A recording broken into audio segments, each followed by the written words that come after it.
പിതാവിൻ്റെയും പുത്രൻ്റെയും പരിശുദ്ധാത്മാവിൻ്റെയും നാമത്തിൽ ആമേൻ. എൻ്റെ പ്രിയപ്പെട്ടവർ, ഇന്ന് ഏപ്രിൽ 19 ഞായറാഴ്ച. അമ്മേ പരിശുദ്ധ അമ്മേ, അമ്മേ പരിശുദ്ധ ദൈവമാതാവേ, കൃപാസനത്തിലൂടെ ഞങ്ങൾക്കും ഞങ്ങളുടെ ദേശത്തിനും അമ്മ മധ്യസ്ഥം തേടി തന്ന എല്ലാ അനുഗ്രഹങ്ങൾക്കും കൃപകൾക്കും ഞങ്ങളിപ്പോൾ ഹൃദയം നിറഞ്ഞ നന്ദി പറയുന്നു. അമ്മേ പരിശുദ്ധമ്മേ, ദൈവമാതാവേ, 2004 ഡിസംബർ 7 ഉച്ചകഴിഞ്ഞ് 2:30 കൃപാസനത്തിൽ സംഭവിച്ച അമ്മയുടെ പ്രത്യക്ഷപ്പെടലിനെ കുറിച്ച് സമർപ്പിച്ചിരിക്കുന്ന പഠനരേഖകളുടെ മേൽ സഭാത്മകമായ പഠനം ആരംഭിക്കുവാൻ ഞങ്ങൾ പ്രാർത്ഥിക്കുന്നു. അമ്മേ പരിശുദ്ധമേ, ഭൂസ്വർലോകങ്ങളുടെ രാജ്ഞിയായ അങ്ങേയ്ക്ക് ഭൗമസംരക്ഷണത്തിനായി പ്രപഞ്ചപ്രകൃതിയെ തന്നെ തിരുസഭ പ്രതിഷ്ഠിക്കുവാൻ ഈ പ്രത്യക്ഷീകരണം വഴി ഇടയാക്കണമേ. പരിശുദ്ധമേ, ജപമാല മാതാവേ, സകല കൃപാസനം പ്രാർത്ഥനയോടും ചേർത്ത് ഞങ്ങളിപ്പോൾ പ്രാർത്ഥിക്കുന്ന ഈ കുടുംബത്തിന്റെ പ്രത്യേക നിയോഗം പറ മക്കളെ.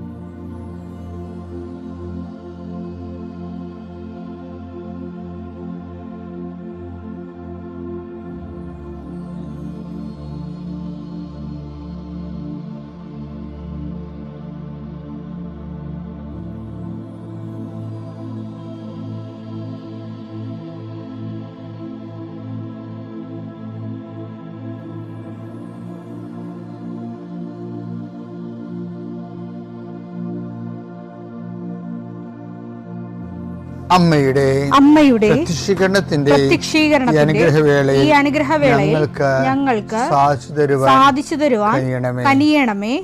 ആമേൻ. വിശ്വാസ പ്രമാണം. സർവശക്തനായ പിതാവും ആകാശത്തിന്റെയും ഭൂമിയുടെയും സൃഷ്ടാവുമായ ദൈവത്തിൽ ഞാൻ വിശ്വസിക്കുന്നു.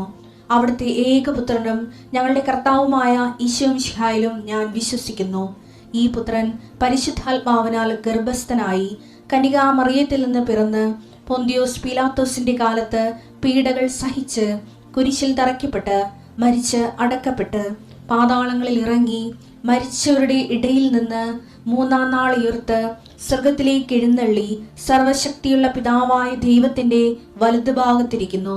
അവിടെ നിന്ന് ജീവിക്കുന്നവരെയും മരിച്ചവരെയും വിധിക്കുവാൻ വരുമെന്നും ഞാൻ വിശ്വസിക്കുന്നു.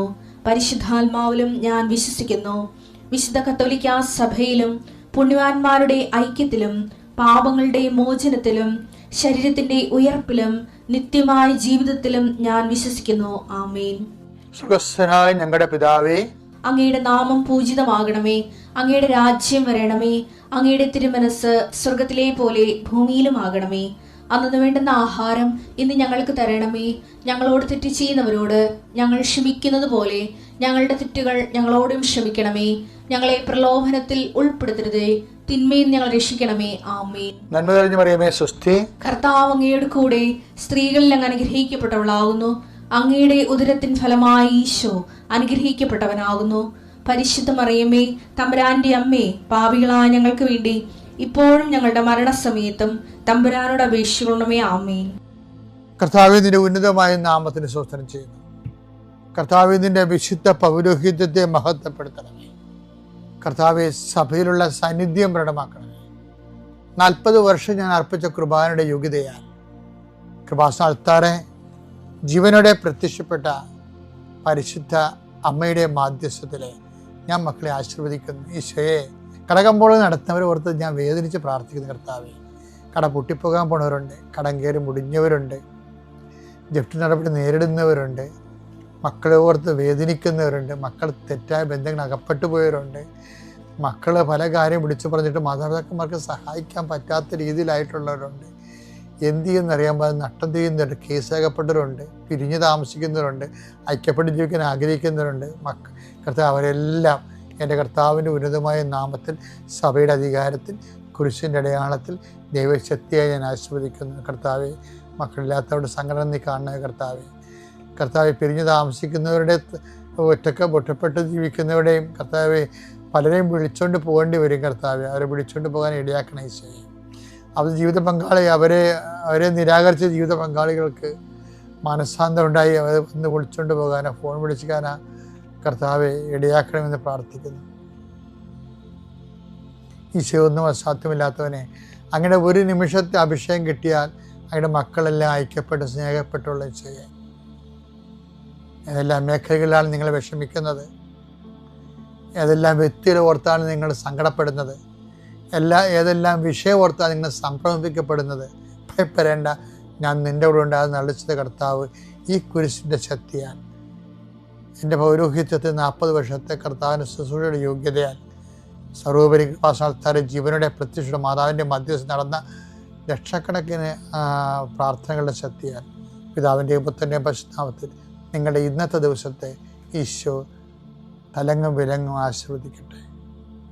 പ്രിയപ്പെട്ടവരെ, ഇന്നലെ നമ്മൾ മെറ്റീരിയലിസത്തെക്കുറിച്ച് സംസാരിച്ചത്. ഈശോ പറഞ്ഞു ജഡത്തിൽ ജനിക്കുന്നത് ജഡമാണെന്ന് പറഞ്ഞു, ആത്മാവിലും ജനിക്കുന്നത് ആത്മാവാണെന്ന് പറഞ്ഞു. എന്നിട്ട് ദൈവം എന്ത് ചെയ്തു? ഈ ജഡത്തെ ആത്മവൽക്കരിക്കാൻ വേണ്ടി ദൈവസ്നേഹത്തിൻ്റെ മെറ്റീരിയൽ ഭൗതിക രൂപമായ യേശുവിനെ മനുഷ്യാവതാരത്തിലൂടെ കുരിശുമരണത്തിലൂടെ ദൈവസ്നേഹം എന്താണെന്ന് നമ്മളെ തിരിച്ചറിയിച്ചിട്ട് ആ സ്നേഹം സ്വീകരിച്ചവർക്കെല്ലാം, തന്നെ സ്വീകരിച്ചവർക്കെല്ലാം, തൻ്റെ പദ്ധതി പ്രകാരം വിളിച്ചവർക്കെല്ലാം ദൈവ മക്കളാകാനുള്ള യോഹന്നാൻ 1:12 തന്നെ സ്വീകരിച്ചവർക്കെല്ലാം, തന്നെ സ്നേഹിച്ചവർക്കെല്ലാം, തന്റെ നാമത്തിൽ വിശ്വസിക്കുന്നവർക്കെല്ലാം ദൈവമക്കളാകാൻ അവൻ കഴിവ് നൽകി.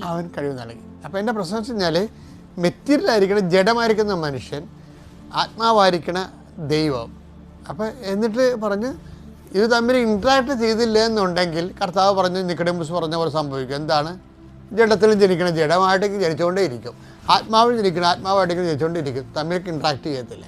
യോഹന്നാൻ 3:6 മാംസത്തിൽ നിന്ന് ജനിക്കുന്നത് മാംസമാണ്, മാംസത്തിൽ ജനിക്കുന്ന മാംസവും ആത്മാവിൽ നിന്ന് ജനിക്കുന്നത് ആത്മാവുമാണ്. അപ്പം അതുകൊണ്ട് ഇത് സമാന്തര രേഖ പോലെ പോകണം, തമ്മിൽ കൂട്ടിമുട്ടത്തില്ല.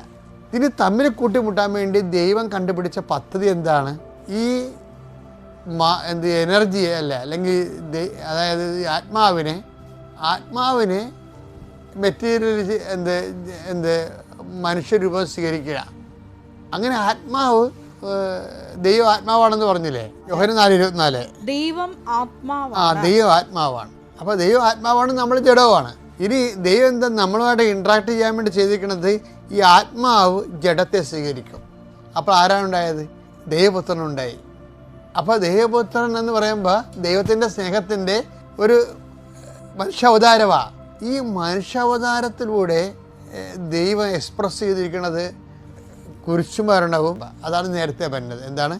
അവനെ സ്വീകരിച്ച യോഹന്നാൻ 1:12 അവനെ സ്വീകരിച്ചവർക്കെല്ലാം, എന്നുവെച്ചാൽ ദൈവസ്നേഹം സ്വീകരിച്ചവർക്കെല്ലാം, അവർ നാമത്തിൽ വിശ്വസിച്ചവർക്കെല്ലാം, ആ സ്നേഹത്തിൽ വിശ്വസിച്ചവർക്കെല്ലാം എന്താണ്? ദൈവ മക്കളാകാനുള്ള കഴിവ് നൽകി. അപ്പോൾ അവർ ദൈവമക്കളായിട്ട് കൺവേർട്ട് ചെയ്യും. ഇപ്പോൾ നമ്മൾ ദൈവമക്കളായിട്ട് കൺവേർട്ട് ചെയ്യുന്ന ആ പ്രക്രിയയിൽ അതിനകത്ത് ആദ്യകാലങ്ങളിലൊക്കെ ജഡത്തിൻ്റെ ഭയങ്കര പിടിച്ചുപറികളുണ്ടാകും. അതിനകത്ത് ഇപ്പോൾ അത് ജഡത്തെ നമ്മുടെ ഇപ്പോൾ ഉദാഹരണത്തിന് ഈ ചില മനുഷ്യരുടെ ജീവിതത്തിലൊക്കെ ചിലർ എപ്പോഴും ഇങ്ങനെ തട്ടിപ്പും വെട്ടിപ്പും മറ്റുള്ളവരുടെ വക എങ്ങനെയെങ്കിലും അടിച്ചു മാറ്റണം, അവരെ എങ്ങനെയെങ്കിലും അവരെയൊക്കെ കൂടുതൽ സമ്പാദിക്കുന്ന ആക്രാന്തങ്ങളൊക്കെ ഇല്ലേ. അപ്പം ജഡത്തിൻ്റെ പിടിച്ചുപറികളെന്നാണ് അതിന് പറയണത്. അപ്പം ഇതിൽ നിന്ന് രക്ഷപ്പെട്ട് വരാൻ കുറച്ച് സമയമെടുക്കും അത്. അപ്പം അങ്ങനെ വരുമ്പോഴുണ്ടാകുന്ന ഒരു വിഷയം, ഇപ്പോൾ ഉദാഹരണത്തിന് ഈ ഉടമ്പടിയിലൊക്കെ വരുമ്പോൾ ഈ ജഡത്തിൻ്റെ ആക്രാന്തം ആൾക്കാർക്ക് ഉടമ്പടി സ്ലോയാണ്. അതിൻ്റെ കാരണം വെച്ച് കഴിഞ്ഞാൽ ഇപ്പോൾ ഉദാഹരണത്തിന് അവർ പഠിച്ച സാധനമല്ലേ പാലിക്കത്തുള്ളൂ. ഇപ്പോൾ ഞങ്ങളൊക്കെ കുഞ്ഞുനാളിൽ ഞാനൊരു 9ാം ക്ലാസ്സൊക്കെ വരെയൊക്കെ ആടിനെയൊക്കെ വളർത്തുമായിരുന്നു വീട്ടിൽ. അപ്പോൾ ഞാനാണ് എൻ്റെ വീട്ടിലെ വളർത്തണമെന്ന് ഞാനാണ് ഇതെല്ലാം കൊണ്ടാക്കണൊക്കെ ചെയ്യണത്. അപ്പോൾ ആടെ കറക്കണൊക്കെ അപ്പം എനിക്കറിയത്തില്ല. അപ്പം 4 മണിയൊക്കെ വിളിച്ച് കഴിഞ്ഞപ്പോൾ ആടനെ കറക്കും. പക്ഷേ അപ്പോൾ പക്ഷേ ഈ വൈകുന്നേരം കറക്കുമ്പോൾ ഒരു പ്രശ്നമുണ്ട് ആട് കുഞ്ഞിന് വേണ്ടി പാല് വലിച്ച് കളയും ആകട്ടെ മേലോട്ട്. ഒരു 3-4 ആടൊക്കെ ഉള്ള ഞങ്ങളൊരു 10-12 ആടുണ്ടായിരുന്നു. അപ്പം ഈ ആട് പാല് വലിക്കും. അപ്പോൾ അപ്പൻ ഇങ്ങനെ കുറേ കറന്നാലും കിട്ടത്തൊന്നുമില്ല. അപ്പൻ കാണിക്കുന്ന സൂത്രമുണ്ട്. ആട് കുഞ്ഞിന് വേണ്ടിയാണല്ലേ ആട് പാല് വലിക്കണത്. അപ്പോൾ ഒരു കുഞ്ഞിനെ കൊണ്ടുവന്നിട്ട് അപ്പന് അകടയിൽ ഇങ്ങനെ മുലക്കണ്ണിൽ പിടിപ്പിച്ച് കഴിയുമ്പോൾ ശരിയാവില്ല. അപ്പോൾ കുഞ്ഞ് കുടിച്ചല്ല. അപ്പോൾ ഉടനെ ആട് പാലിറക്കി കൊടുക്കും. ഉടനെ അപ്പനെ കുഞ്ഞിനെ ഉടനെ മാറ്റും. എന്നിട്ട് ആ പാല് കറന്നെടുക്കും. ഈ വളർത്തുകാർക്കെല്ലാം ഇങ്ങനെയുള്ള അസുഖങ്ങളൊക്കെ ഉണ്ട്, അത് പറഞ്ഞിട്ട് കാര്യമില്ല. അപ്പോൾ പക്ഷെ അത് ചില ചുരത്തിച്ച് പറ്റിക്കണ ഒരു പരിപാടിയാണത്. ഇതിൻ്റെ അകത്തൊരു ജഡമുണ്ട്. നമ്മൾ ഈ ആടിനോട് കാണിക്കുന്ന ഈ സ്വഭാവം ചില സമയത്ത് ദൈവത്തോട് കാണിക്കും. വെച്ചാൽ ദൈവം ഇപ്പം അനുഗ്രഹം മേലോട്ട് വരച്ചിരിക്കുന്ന സമയം നമുക്ക് അനുഗ്രഹം കിട്ടണില്ല. അപ്പോൾ നമ്മളെന്ത് ചെയ്യും? നമ്മളിതുപോലെ ഈ അനുഗ്രഹം കിട്ടാൻ വേണ്ടി ഉടമ്പടി എടുക്കും, പത്രം കൊണ്ട് നടന്ന് കൊടുക്കും. അതൊക്കെ കുഞ്ഞിനെ കൊണ്ട് ചുരത്തിപ്പിച്ച് എടുത്തിട്ടേ കുഞ്ഞിനെ വലിച്ചു മാറ്റത്തില്ലേ? ശരിക്കും പറഞ്ഞാൽ അതുപോലെ തന്നെ നമ്മൾ കൊണ്ടുപോയി രോഗികൾക്ക് പൊതിച്ചോറ് കൊടുക്കും. പക്ഷേ ദൈവത്തിനറിയാതെ ഈ ആത്മീയമായ കാര്യമാണ് ജഡത്തിൻ്റെ അരൂപിലാണ് ചെയ്യണത്. ഉടമ്പടിയിൽ വന്നിരുന്ന ഒരു ചെറിയൊരു പ്രശ്നം അതാണ്. ആത്മീയ കാര്യം ചിലർ ജഡാരൂപി ചെയ്യും. എന്ന് വെച്ച് കഴിഞ്ഞാൽ ഈ കുഞ്ഞിനെ കൊണ്ട് ചുരത്തിക്കുന്നതിൻ്റെ ഉദ്ദേശം പാലിറക്കി കിട്ടാൻ വേണ്ടിയാണ്. അനുഗ്രഹം ഇറക്കി കിട്ടാൻ വേണ്ടി നമ്മൾ ഇതുപോലെ ദൈവത്തിന് പ്രീതികരമായ രീതിയിൽ പ്രേക്ഷിത പ്രവർത്തനം ചെയ്യുക, കുറച്ച് പൊതിച്ചോറ് കൊണ്ട് ആശുപത്രി കൊടുക്കുക, ഇങ്ങനെ കുറേ പരിപാടിയൊക്കെ നമ്മൾ ചെയ്ത് കഴിയുമ്പോൾ ദൈവം പ്രസാദിച്ച് അനുഗ്രഹം ചുരത്തുമെന്ന് അവർക്ക് വിചാരം. ഇതൊന്നും നടക്കത്തില്ല. നമ്മളെപ്പോഴും നമ്മൾ ശ്രദ്ധിക്കേണ്ടത് ആദ്യമേ തന്നെ ദൈവത്തിന് വേണ്ടി ജീവിക്കാൻ, ജഡത്തിൽ നിന്ന് ജനിക്കണം. ജഡവും നിക്കഡേമോസാണ് സബ്ജക്റ്റ് കേട്ടോ. ജഡത്തിൽ ജനിക്കുക, ആത്മാവിൽ നിന്ന് ജനിക്കുന്നത് ആത്മാവുമാണ്. ഇത് ഈശോ പറഞ്ഞാൽ ഇത് തമ്മിൽ ബന്ധമില്ലെന്നാണ് പറഞ്ഞത്. പകുതി ജഡവും പകുതി ആത്മാവും വെച്ച് അഡ്ജസ്റ്റ് ചെയ്യാൻ പറ്റത്തില്ലെന്നാണ് പറയണത്. ആത്മാവാണെങ്കിൽ ആത്മാവ് ആത്മീയ കാര്യങ്ങൾ ചെയ്യുമ്പോൾ ആത്മീയമായിട്ട് തന്നെ ചെയ്യണം. കാര്യം ദൈവത്തിനെ മുൻനിർത്തിയാണ് ഉടമ്പടി ചെയ്തിരിക്കണമെങ്കിൽ അത് പിന്നെ ജോലി കിട്ടാൻ വേണ്ടി, പിന്നെ ജപ്തി നടപടി മാറാൻ വേണ്ടി അത് ദൈവം നമുക്ക് ചെയ്തു തരേണ്ടതാണത്. പക്ഷേ അത് ലക്ഷ്യം വെക്കരുത്. നമ്മൾ ലക്ഷ്യം വെക്കേണ്ടത് ദൈവം തന്നെയായിരിക്കണം. ആത്മാവിൽ ജനിക്കുന്ന ആത്മാവ് തന്നെയായിരിക്കണം. പക്ഷെ അങ്ങനെ വന്നാൽ ദൈവസ്നേഹം, ഈ മെറ്റീരിയലാണ് പ്രോബ്ലം. ജഡം മെറ്റീരിയലിനെ ഡിവിനൈസ് ചെയ്യുന്നുള്ളതാണ് ബൈബിളിൻ്റെ ഒരു പ്രോസസ്സ് എന്ന് പറയുന്നത്. അപ്പം നമ്മളെപ്പോഴും ചെയ്യേണ്ടത് അത് മനസ്സിലാക്കിയിട്ട് ജഡത്തിനെ ഏതെല്ലാം പരുവപ്പെടുത്തി ആത്മാവ് പ്രവർത്തിക്കാൻ പറ്റുന്ന പരുവത്തിലാക്കി എടുക്കുന്ന വേണ്ടി നമ്മൾ ചെയ്യുന്ന പരിശ്രമത്തിനാണ് ഈ ആധ്യാത്മികത എന്ന് പറയുന്നത് ബൈബിളിലെ. അപ്പം അതുകൊണ്ട് നമ്മൾ പെന്തക്കോസ്തയിലേക്ക് പോവുകയാണ്. നമ്മൾ ഈശോ പറയത്തില്ലേ, നമ്മൾ ജെറുസലേമിലേക്ക് പോവുകയാണ്. അതുപോലെ ഞാനും പറയുകയാണ്, പെന്തക്കോസ്തയിലേക്ക് പോവുകയാണ്. അതുകൊണ്ട് ആ ഒരു ഒഴുക്കത്തോടെ ജാഗ്രതയോടെ ഈ ഒരു പ്രോസസ്സിനെ, ലൈഫിലുണ്ടാകുന്ന അനുഭവങ്ങളെ, കർത്താവിൻ്റെ ആത്മാവിൻ്റെ പ്രവർത്തനങ്ങൾ നമ്മളിൽ വിസ്തരിക്കപ്പെടാൻ വേണ്ടി, വിപുലീകരിക്കപ്പെടാൻ വേണ്ടി ബോധപൂർവ്വം നമുക്ക് ദൈവത്തെ ലക്ഷ്യം വെച്ച് മുന്നേറാം. ദൈവം നിങ്ങളെ അനുഗ്രഹിക്കട്ടെ. പിതാവിൻ്റെയും പുത്രൻ്റെയും പരിശുദ്ധാത്മാവിൻ്റെയും നാമം.